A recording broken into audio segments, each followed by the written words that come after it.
Un petit Paris-Tour et puis s'en va. À Chartres ce matin, Sylvain Chavanel s'apprête à prendre le départ de sa dernière course en ligne de sa carrière.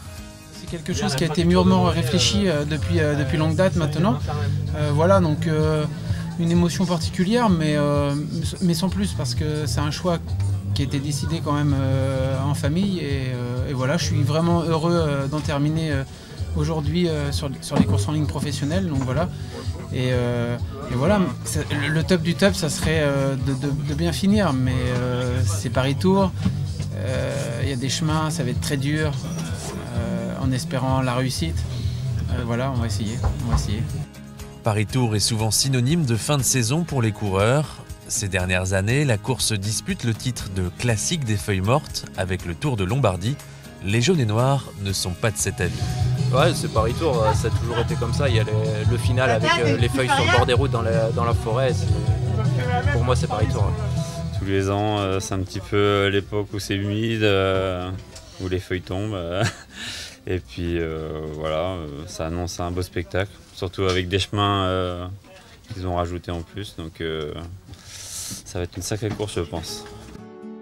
Des feuilles mortes, en tout cas, il y en aura sur le bord des routes, car pour sa 112e édition, les organisateurs innovent avec 9 secteurs de chemins de vigne à traverser, parsemés de cailloux. Il va y avoir du spectacle, c'est cassant, c'est incomparable avec les chemins du Trobreau-Léon.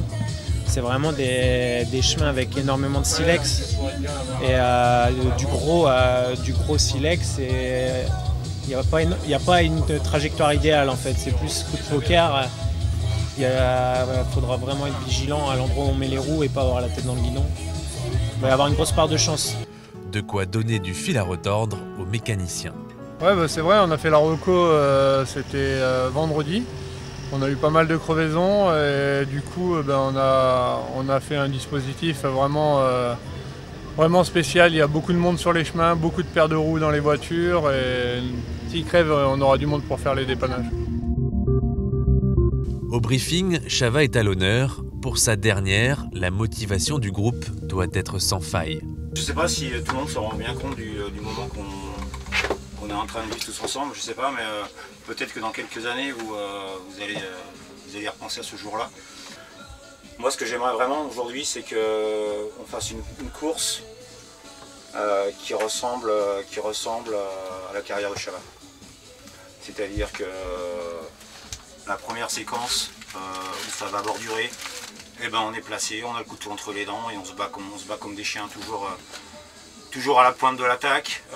On tente des choses, on se fait plaisir et à la fin, que ça réussisse ou que ça réussisse pas, on est la banane et puis au moins on a eu le plaisir de donner tout ce qu'on a dans les tripes.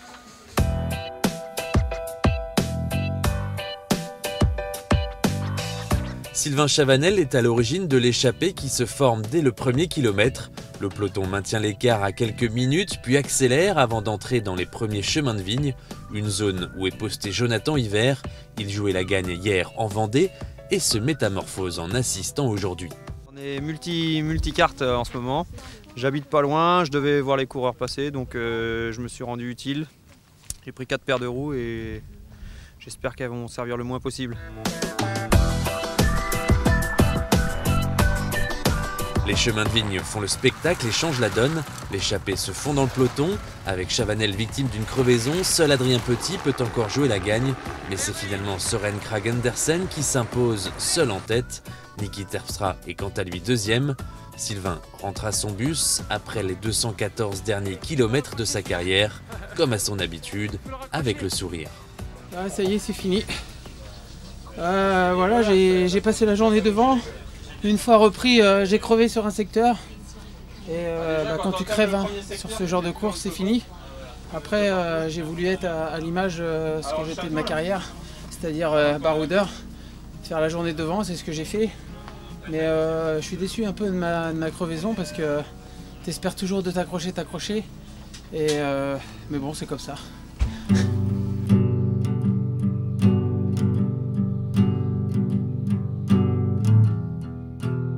Pour la plupart, la fin de Paris-Tour rime avec le début des vacances, mais certains joueront les prolongations le week-end prochain aux Pays-Bas sur la Tax Pro. Et Sylvain, lui, portera son dernier dossard sur le chrono des nations dimanche prochain.